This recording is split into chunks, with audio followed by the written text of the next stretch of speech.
الحمد للہ رب العالمین والعاقبۃ للمتقین والصلاة والسلام علی رسول اللہ محمد وعلی آلہ واصحابہ اجمعین، اما بعد۔ السلام علیکم ورحمۃ اللہ وبرکاتہ۔ عزیز سامعین کرام، میری آج کی گفتگو کا موضوع موبائل فون یا کسی اور ڈیجیٹل ڈیوائس میں موجود قرآن کریم کو بلا وضو چھونے کا کیا حکم ہے۔ محترم سامعین، یاد رکھیے موبائل فون سمیت ہر ڈیجیٹل ڈیوائس دو حصوں پر مشتمل ہوتا ہے۔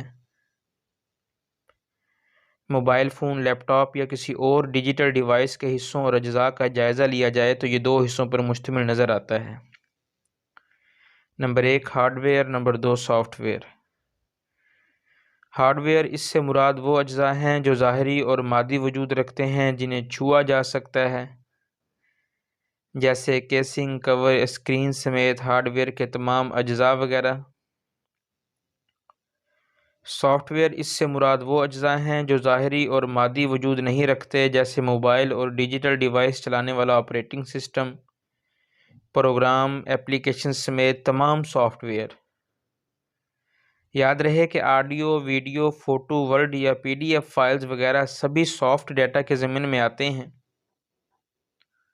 اس دوسری قسم یعنی سافٹ ویئر سے متعلق اس قدر جاننا اہم ہے کہ یہ ظاہری اور مادی مستقل وجود نہیں رکھتے، یہ محض برقی لہریں ہوتی ہیں جنہیں چھوا نہیں جا سکتا۔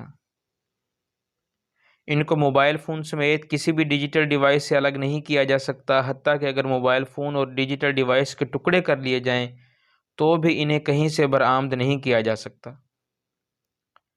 ان تمام وجوہات کی وجہ سے انہیں مستقل مادی وجود کا درجہ دینا اور اس کے تمام احکام اس پر جاری کرنا مشکل ہے۔ موبائل فون سمیت کسی بھی ڈیجیٹل ڈیوائس کو مصحف قرآنی کا درجہ نہیں دیا جا سکتا، جیسا کہ میں آپ کو پہلے سمجھا چکا کہ قرآن کریم جب سافٹ فائل کی صورت میں موبائل، لیپ ٹاپ یا کسی اور ڈیجیٹل ڈیوائس میں محفوظ ہوتا ہے تو وہ دوسری قسم یعنی سافٹ ویئر میں شمار ہوتا ہے، جو کہ مستقل مادی وجود نہیں رکھتی۔ اس لیے جب قرآنی سافٹ ویئر موبائل فون یا کسی اور ڈیجیٹل ڈیوائس میں محفوظ کر دیا جائے تو پورے موبائل اور ڈیجیٹل ڈیوائس کو قرآنی مصحف کا درجہ نہیں دیا جا سکتا۔ دوسری بات یہ ہے کہ موبائل فون یا کوئی اور ڈیجیٹل ڈیوائس تو کم و بیش بہت سے سافٹ فائلز اور دیگر امور پر مشتمل ہوتا ہے، اور قرآن کریم انہی میں سے ایک فائل کی صورت میں محفوظ ہو جاتا ہے۔ جب سافٹ قرآن کی وجہ سے پورے موبائل اور ڈیجیٹل ڈیوائس کو مصحف درجہ نہیں دیا جا سکتا تو اس پر مصحف کے تمام احکام بھی جاری نہیں کیے جا سکتے۔ ہاں، البتہ اس کی مثال یوں دی جا سکتی ہے جیسا کہ ایک صندوق میں مختلف چیزیں رکھی ہوں، ان میں ایک قرآن بھی رکھا ہوا ہو، یا جیسا کہ ایک شیشے میں قرآن کریم محفوظ کر لیا جائے تو ظاہر ہے اس صندوق یا شیشے کو مصحف کا درجہ نہیں دیا جا سکتا۔ یہی وجہ ہے کہ قرآنی سافٹ ویئر پر مشتمل موبائل اور ڈیجیٹل ڈیوائس کو چومنے کو مصحف قرآنی کو چومنے کا درجہ نہیں دیا جا سکے گا۔ عزیز سامعین، موبائل سمیت کسی بھی ڈیجیٹل ڈیوائس کو قرآنی مصحف قرار دے کر اس کے لیے وضو ضروری قرار نہیں دیا جا سکتا، بلکہ جس موبائل اور ڈیجیٹل ڈیوائس میں قرآن محفوظ ہو اس کو بلا وضو چھونا جائز ہے۔ اسی طرح موبائل سمیت کسی بھی ڈیجیٹل ڈیوائس میں جب قرآنی سافٹ فائل کھول دی جائیں تو ایسی صورت میں اس موبائل اور ڈیجیٹل ڈیوائس کے اسکرین کو قرآنی ورق کا درجہ بھی نہیں دیا جا سکتا، جس کی وجوہات یہ ہیں کہ جب قرآنی سافٹ فائل کی وجہ سے موبائل اور ڈیجیٹل ڈیوائس کو مصحف کا درجہ نہیں حاصل تو موبائل اور ڈیجیٹل ڈیوائس کے اسکرین کو قرآنی ورق کا درجہ بھی حاصل نہیں ہوگا۔ یہ سافٹ قرآن جو موبائل یا کسی اور ڈیجیٹل ڈیوائس کے اسکرین سے نظر آتا ہے، یہ در حقیقت اس اسکرین پر نہیں ہوتا بلکہ اسکرین سے الگ ایک اور شیشہ نما چیز پر نظر آتا ہے جسے ریم کہا جاتا ہے۔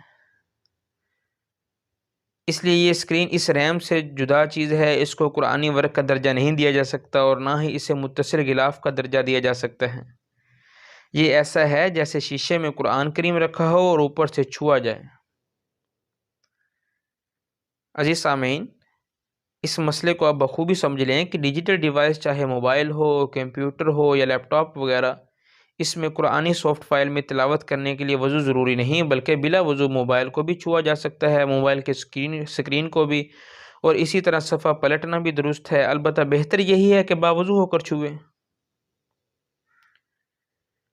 جامعہ دارالعلوم کراچی نے فتویٰ جاری کیا کہ موبائل میں قرآنی آیات کے جو نقوش ہمیں نظر آتے ہیں، حقیقت میں وہ حروف و نقوش موجود نہیں ہوتے، بلکہ صرف شعائیں اور برقی لہریں ہوتی ہیں جو ہمیں نظر آتی ہیں۔ لہذا یہ نقوش قرآنی آیات کے حکم میں نہیں، اس لیے بغیر وضو اس کو چھونا جائز ہے، خاص کر جب اسکرین کا شیشہ بھی حائل ہو۔ البتہ ادب کا تقاضا یہ ہے کہ بلا وضو اسکرین پر ہاتھ نہ لگایا جائے۔ وآخر دعوانا الحمد للہ رب العالمین۔